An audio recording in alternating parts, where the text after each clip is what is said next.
Very deliberately done this.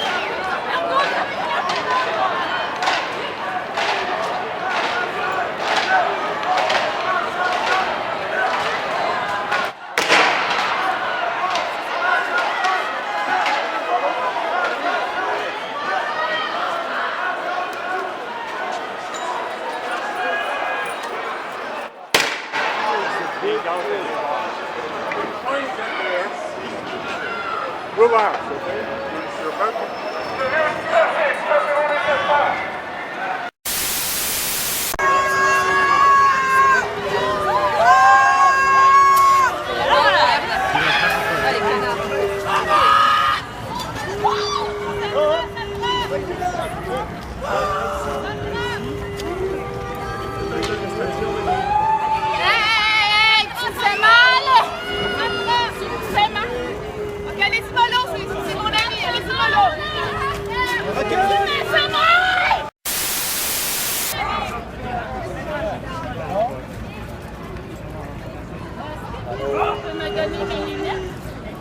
Vous allez me payer mes lunettes. C'est pas vrai que vous allez me casser mes lunettes. Je vais résister sans me tendre.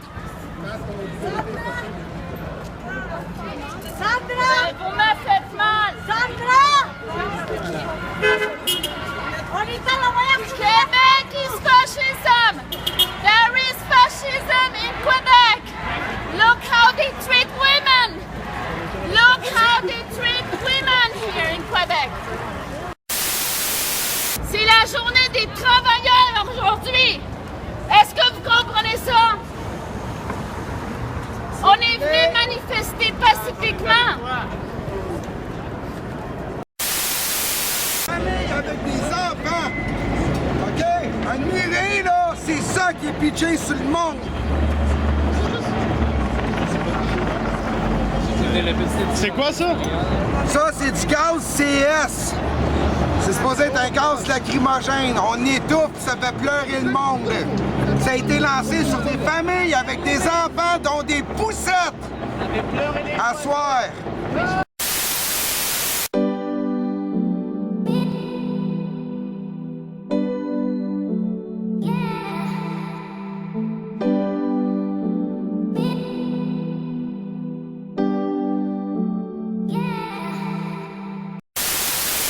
Cette année, c'est le 15e anniversaire de la Fondation Émergence. Nous avons décidé d'aller sous le thème « Les Alliés » et la campagne s'appelle « Les Alliés affichent leurs couleurs ». Le sujet des Alliés m'est venu, moi, en 2009, parce que je trouve que sans l'apport des Alliés à la cause, on ne serait pas rendu où est-ce qu'on est rendu aujourd'hui avec la législation, le droit de se marier, d'avoir des enfants, l'adoption. Qu'est-ce qui est intéressant cette année, c'est que la Banque nationale ont été vraiment les instigateurs de l'événement qui se passe ce soir ici à Québec, au Musée national des beaux-arts de Québec. C'est vraiment la Banque nationale qui nous a offert de se rejoindre ici tous ensemble et de pouvoir parler de cet événement qui est la remise du prix de lutte à l'homophobie et la transphobie qui est sous le nom du prix Laura McEachin.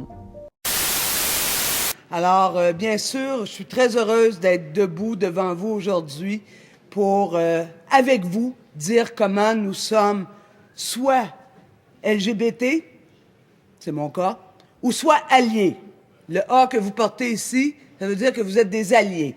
C'est-à-dire que vous comprenez, que vous êtes solidaires, que vous avez envie que cesse l'homophobie et la transphobie, parce que dans les faits, l'homophobie et la transphobie ne touchent pas que les gens qui sont LGBT.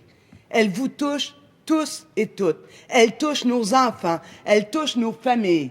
Parce que quand quelqu'un se fait traiter de tapette, on est en train de dire à cette personne-là t'es pas normal.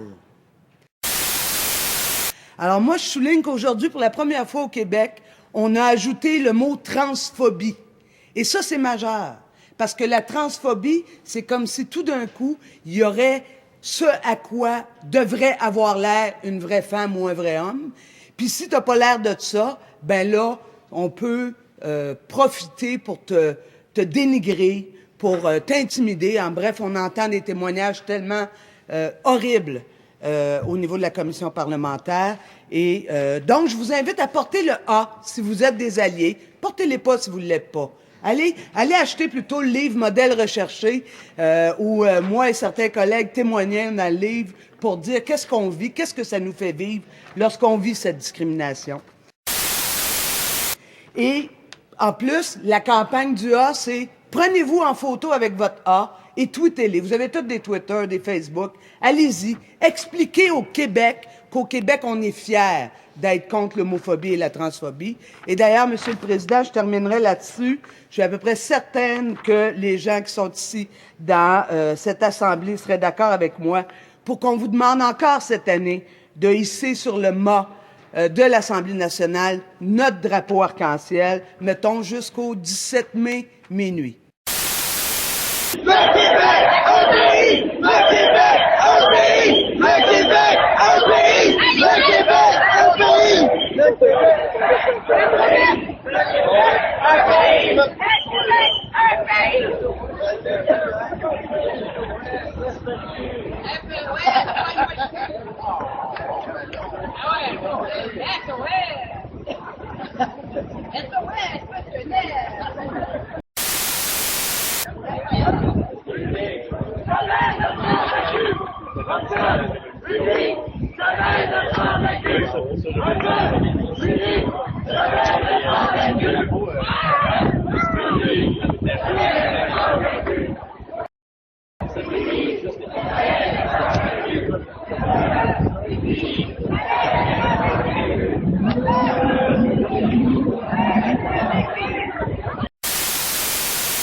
Et la marche a été chaude, hein, ça paraît, ils sont plus tranquilles.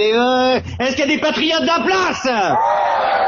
Ah, bonne journée nationale des patriotes. Ça fait plaisir de retrouver beaucoup de visages familiers encore cette année. Mon nom est Éric Michaud, je suis conteur professionnel, animateur de la journée. Pas là pour vous faire des comptes, là pour animer, pour amener ça. Aujourd'hui, on a une belle journée. Le peuple, source légitime de tout pouvoir politique. Voilà la doctrine que doivent aujourd'hui proclamer toutes les nations civilisées.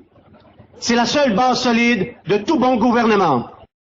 Elle doit être la conviction de tout homme honnête. Tous les hommes sont nés égaux. Nul n'a été créé pour exercer sur l'autre un pouvoir arbitraire.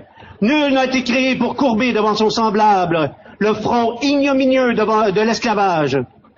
Si les hommes étaient nés sans défaut, si l'envie, la cupidité, la soif de la domination n'étaient pas des vices inhérents à la fragile humanité, les humains auraient toujours vécu en paix et ils se seraient partagés avec égalité le patrimoine. Encore une fois, le peuple, source légitime de tout pouvoir politique. Ben, c'est comme la monarchie britannique puis le Canada, mes amis. Hein?